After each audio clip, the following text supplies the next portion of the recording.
So guys, we have two draping designers, right? Same backdrop skills, same Instagram feed, same exact panels in their daggone toolkit. But guess what? One is out here charging $500 for a setup, while the other is constantly banking $1,500 or more for the same exact design. Guys, today I'm exposing the premium pricing strategies and mindset shifts that separate the budget-friendly decorator from the posh level premium designer. Because listen, your draping skills is not what's the problem. Your backdrop techniques, they're not the problem either. The problem is the story that you're telling yourself about your worth and how your story, it shows up in your pricing.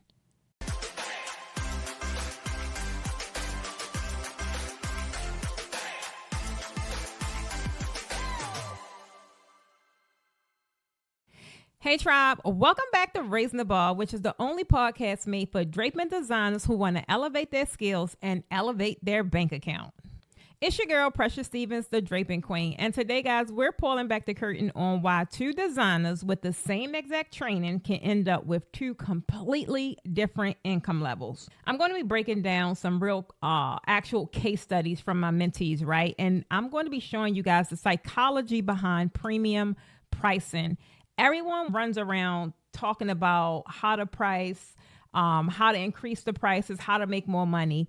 And these are some of the things that's happening, right? I'm going to be sharing with you guys the exact language patterns that you really need to confidently be able to charge more for your draping services. By the time you finish this episode, guys, you won't just know what to charge. You'll know how to actually stand in your value, so clients can actually see the premium designer that you really are.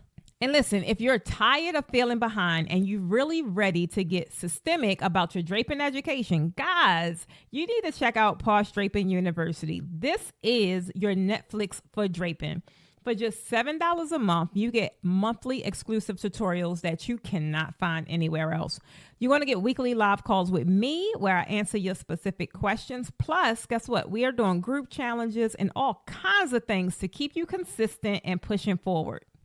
Not to mention, I'm dropping some brand new content this month, guys, and that's going to cover everything from fabric selection to premium pricing psychology. The link is down below in the description, and trust me, you do not want to miss what's coming. Or you can just go to poshdrapinguniversity.com.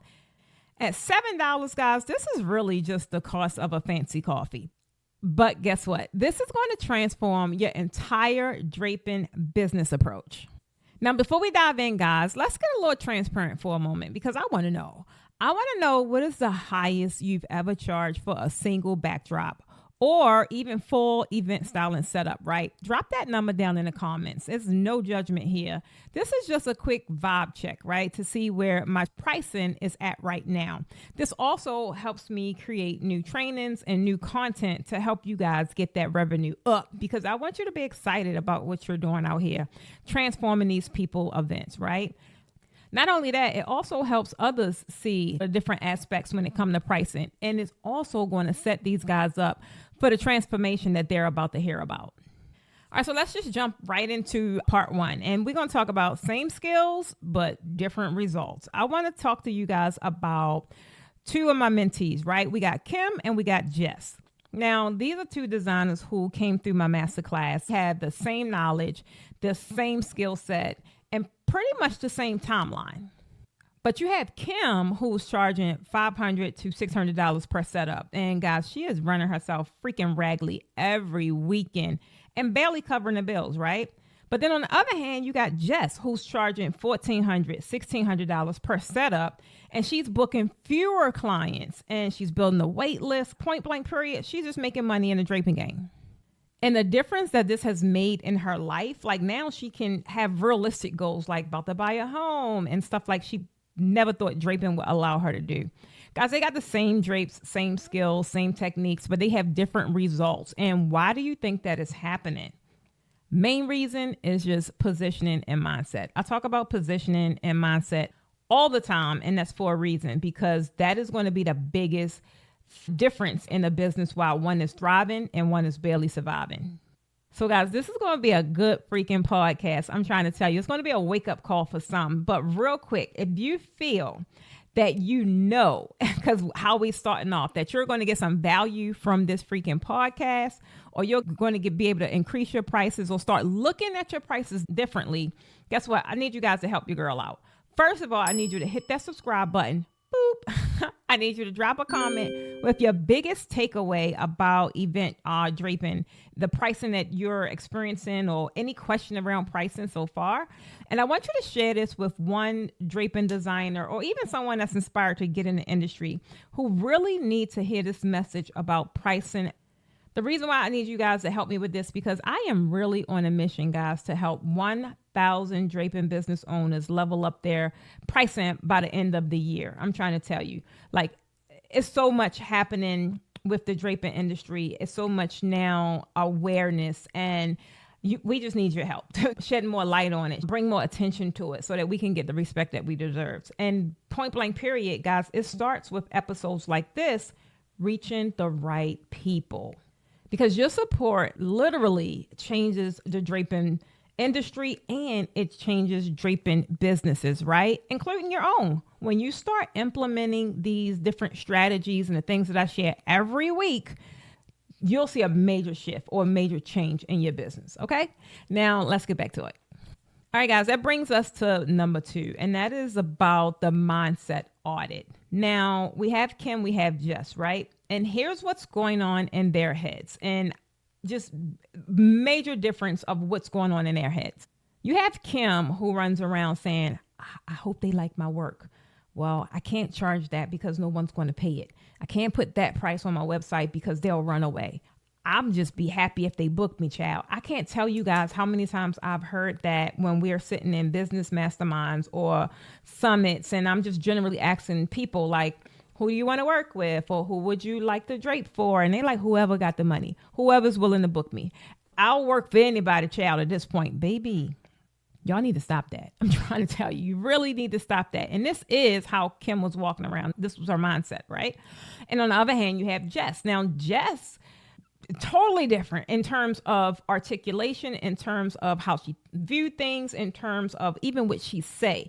Now, in Jess's head, even just talking with her, she would say things like her designs transform events. That's a key word right there, transformation. That's something a person would buy, which that's a selling point, right? Not only that, she talk about quality a lot, right? And how quality requires an investment. Are you guys picking up what I'm putting down? And even through us talking and mentorship and coaching calls, she would just say things like, if price is the problem, then that's not my client. Major, major, major indicator that she's on the right track, right? You see the difference of how mindset plays a major part here. One mindset who Kim we have is screams scarcity, right? It screams it, says it all over her, not only just her language, just her, even her posture. While the other, you have Jess's, who just really radiates abundance, right? It's like a sense of knowing, and people pick up on it. I'm trying to tell you, Kim is really operating her business from fear and lack that she feels, and she's putting all this energy into her business, which means that is exactly the type of people she's attracting. Meanwhile, you have Jess, who's running her business from abundance and confidence. And guess what? People, premium people, they buy confidence. I'm trying to tell you, they buy confidence. It's a major difference between begging someone to let you help them with your draping services or whatever it is, or draping needs, right?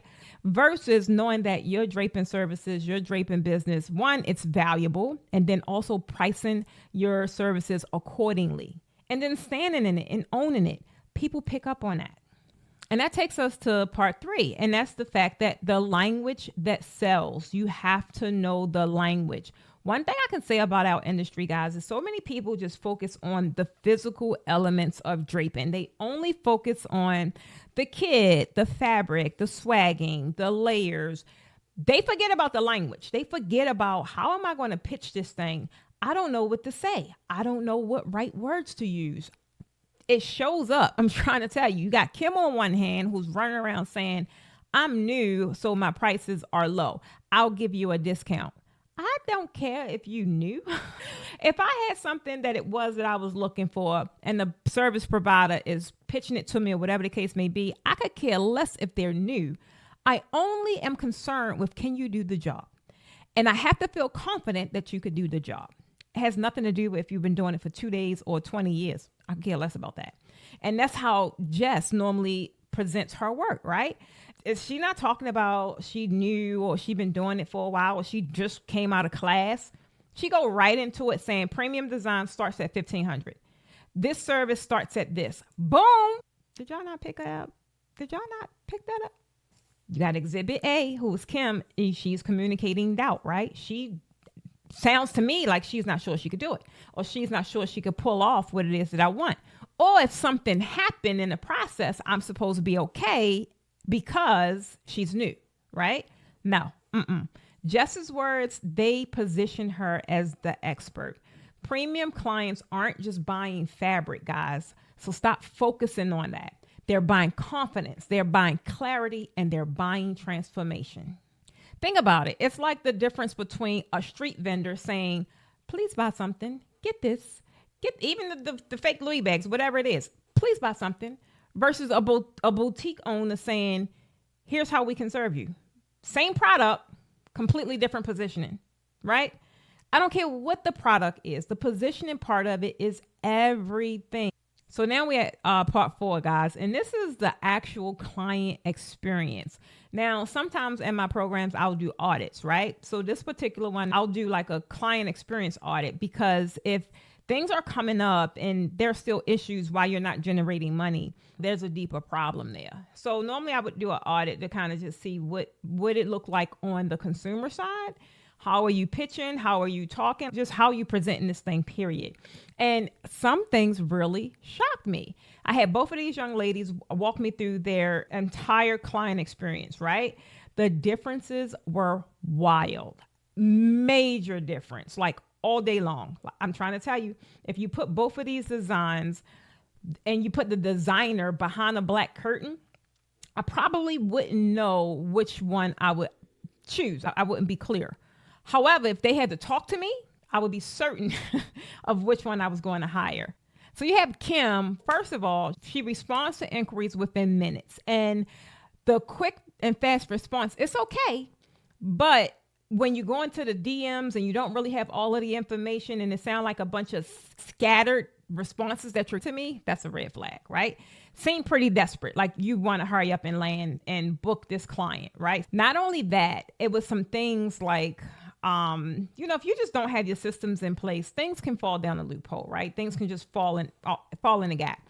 And sending those long apologetic emails, baby, kill me with all that. I'm trying to tell you.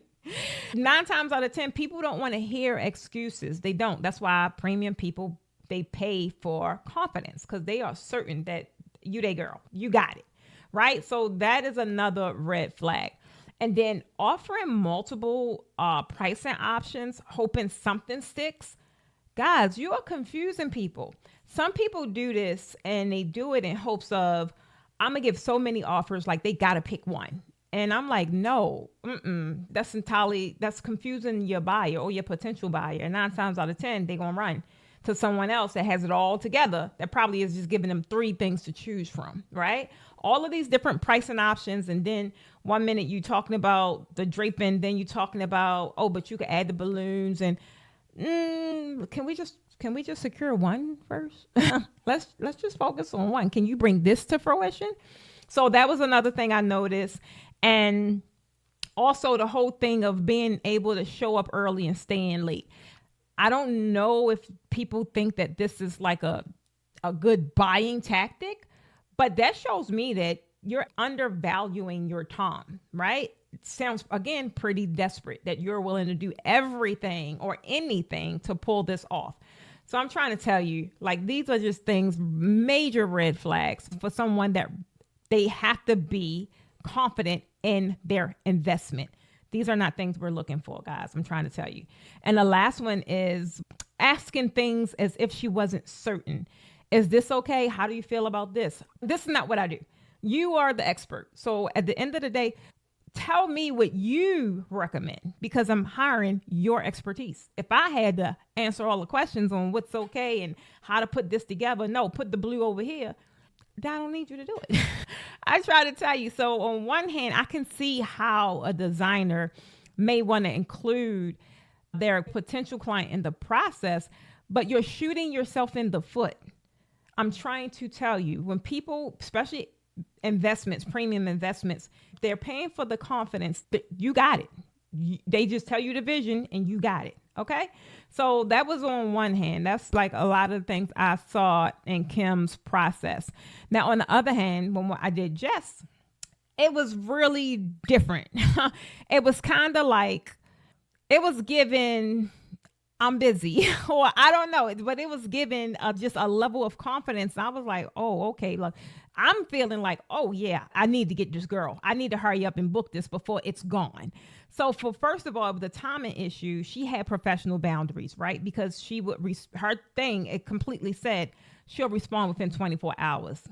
Check. I taught her that. Because, if you get caught up in the DM back and forth, baby, a person will sit there and try to pick your brain and ask you all the things. Some people will try to pick your brain just so they can go and have Aunt Mary and them put this thing together, because now you done gave them all the daggone tips.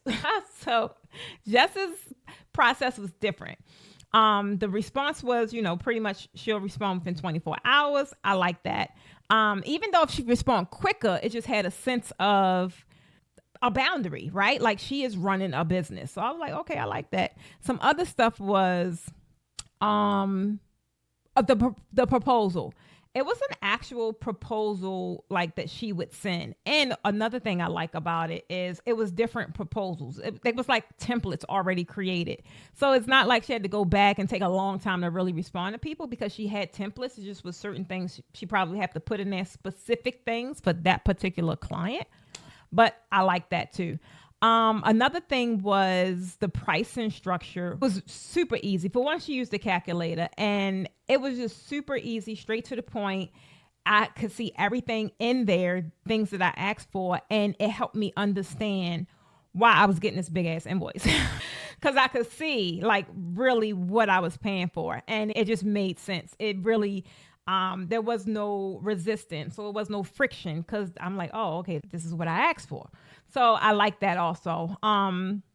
It was no going back and forth with like design. It really wasn't. It was pretty much like, I just felt like she got it, right? I really just felt like she got it. She wouldn't like ask too many questions. It was more or less like, this is the vision. Okay, cool. This is what her recommendations was. And I didn't even have an event, child. We were just doing a mock-up thing. And I'm like, I don't know what I'm having later, but I'm going to call you. I'm going to call you, girl.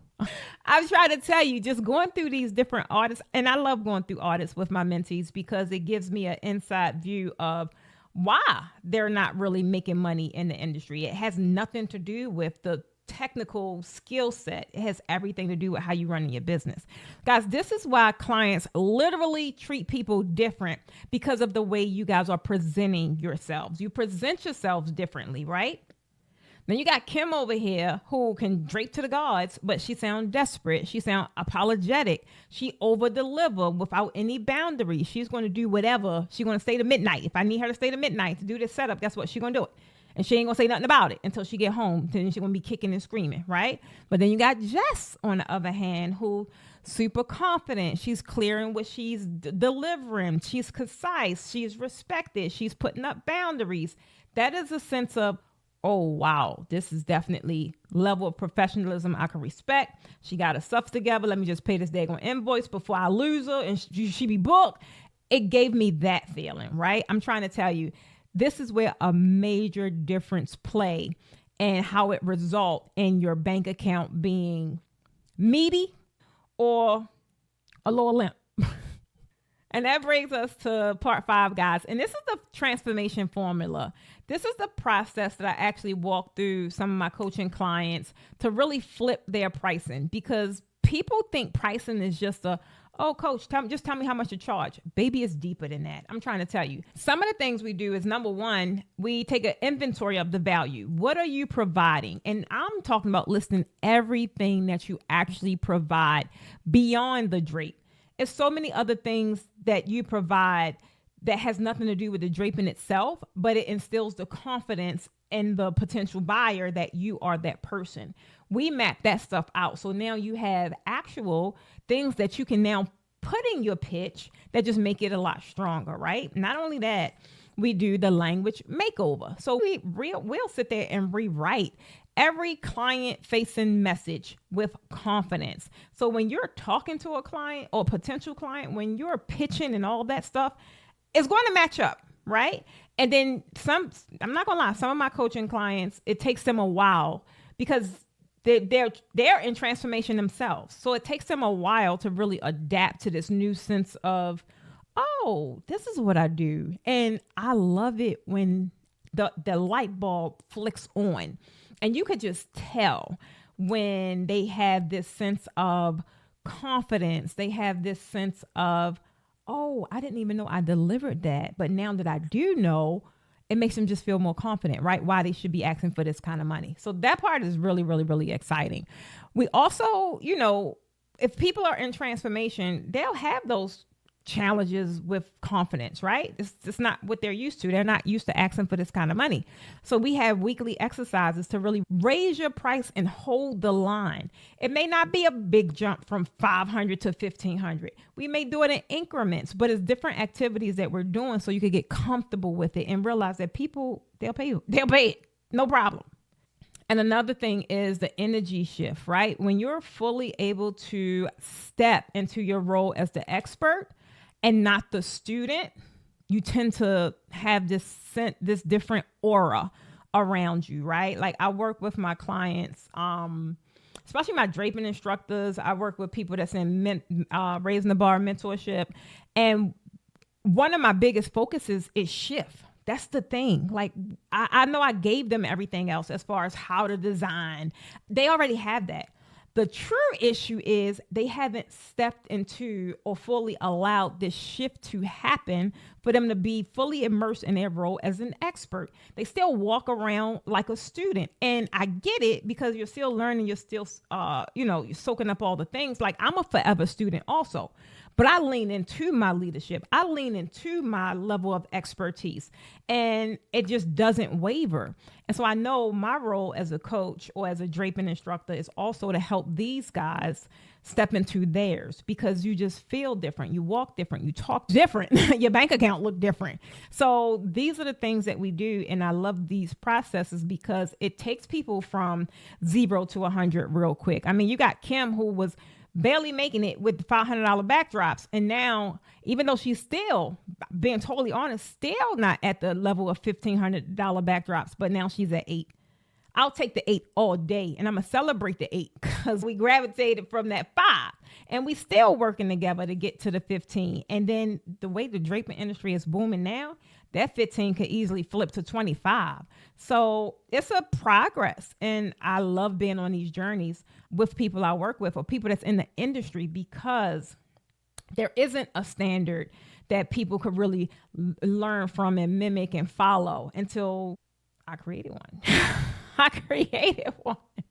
So that's why I love what I do, right? And I want to know from you guys, like, where are you? Be super honest, because this platform, this podcast is created to help other Kims, right? So I want you guys to tell me down in the comments, which one sounds more like you right now where you are. Is it Kim's please book me energy? Or is it Jess's, yeah, this is the right investment. This is the investment energy? I want y'all to drop it below, because awareness, whether you know it or not, is the first step to change. The moment you are honest with yourself, the moment you are allowing change to even happen and take place. All right, guys, that brings us to step 6. And y'all know I can't let y'all leave without giving you guys some kind of action plan of things that you guys can do right now. And the main thing is I want you to start changing your language. This plays a major part in what it is that you're doing. I want you to consider these language swaps, right? Those of you that still early or you still investing in classes, nothing is wrong with that. But stop saying I'm still learning. Nobody need to know that. You don't need to tell someone you're selling something to that you're still learning. Instead of telling them you're still learning, just say you specialize in premium. You can even say beginner friendly designs if you want. Main thing is tell them what you specialize in. You still is a professional, right? So it's time for you to act like one. Another thing is, don't keep asking a bunch of questions. Is this okay? How do you like that? Like, do this, is this fit in your vibe? Baby, no. And if anything, if you really want to tie them into the process, you can, but just, you need to position yourself as the expert. So say something like, here's what I recommend. And then see what they say about that. But don't sit there and ask them. That sound like a kid. Is this okay? How do you like this? You feel me? So I want you to replace "is this okay" language with "here's what I recommend." That is how you step into true professionalism, right? And then, baby, y'all that's running around talking about these discounts, stop saying you could lower the price. Stop saying you could give a discount. I don't even care if you try to dress it up. Like, I'll give you a discount for the first time since you're first. Stop all that.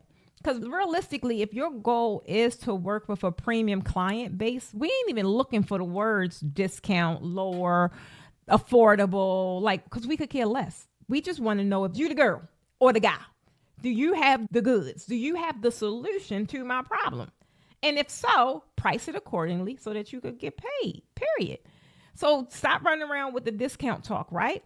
And say, here's what's included in this investment. When you use words like investment, it's like, okay. Oh, okay. And then just say, here's what's included. It makes a major difference, guys. Language is everything. And a lot of you guys shoot yourself in the foot in the very beginning. So there's some things I want you to do, right? And then start working on some mindset mantras. I have my mantras and I change them often. I don't even have a set time. I just change them when I feel a shift and I want to now have a different mantra. And I have them written on my mirror. So I want you guys to start developing and start sticking to some mantras. One is, my expertise solve problems.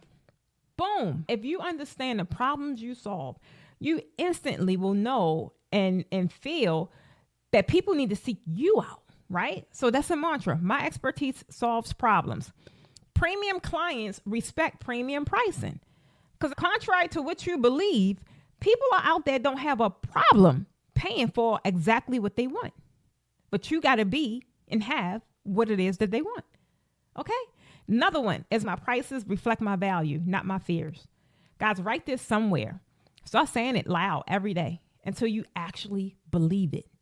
So sis, the difference between a $500 and $1,500 payments is not skill.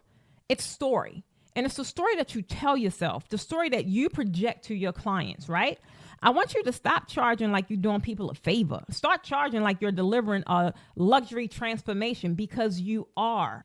If you're ready to shift from being Kim to Jess, I need you guys to just join me inside Raising the Bar Mentorship, because I personally walk you through mindset, language, and the systems to position yourself as the premium choice. I also don't want you guys to forget Pause Draping Depot if you need any fabric or any draping equipment, because guess what? You need to match that premium energy. Just click the QR code right here so you can be taken directly to our shop. Now, speaking about mindset, I'm so passionate about mindset. Next week, guys, guess what? I'm exposing 3 of the biggest lies that keep talented designers such as yourself feeling stuck. And the sad part is, even when their work is better than designers that's charging triple their rates. I want you guys to really go ahead and hit that notification bell so you don't miss Money Blocks Exposed, because one of these lies is probably something that's sabotaging your income right now. All right, tribe, but before you go, I really need to tell you something about something that's been staring in my heart. You know how Raising the Bar is all about the CEO, right? Raising the Bar podcast, Raising the Bar mentorship is all about the CEO and you, the strategy, the systems, the scaling. And guys, I love that. I really do. And we're going to keep diving deep into business growth, right? But let's be real. You're so much more than a CEO, aren't you? You're a whole woman or man with dreams, questions, and maybe some are wondering about what comes next in this phase of life. And at the end of the day, guys, success without fulfillment is just a beautiful prison. So I'm inviting you to join me for something new called Your Second Win Sessions. Guys, I'm kicking off some new stuff for the year, and we're going to just dive right into it right away because I'm that pumped and amped up about it. Every week I'm going live on YouTube, my new YouTube channel, to talk about the deeper stuff, right? This is all about rediscovery, renewal, and really stepping boldly into your next chapter. This isn't business strategy time, guys. This is you time. This is the woman or the man behind the empire, your growth, your dreams, your courage to evolve. So I want you to join me live on YouTube next Wednesday for your Second Wind Sessions with Precious Stevens. Go ahead and hit that subscribe button too. I'm going to put the links to everything I mentioned in today's podcast down in the description. Guys, you really are going to love the Second Wind Sessions because it's time to have those deeper conversations, and we're going to have them together. Your second wind is waiting, and I can't wait to see what evolves. Now I need you guys to go implement something that we talked about today. Until next time, keep raising that bar, guys, because anything's possible when being positive. I'm Precious Stevens, signing off.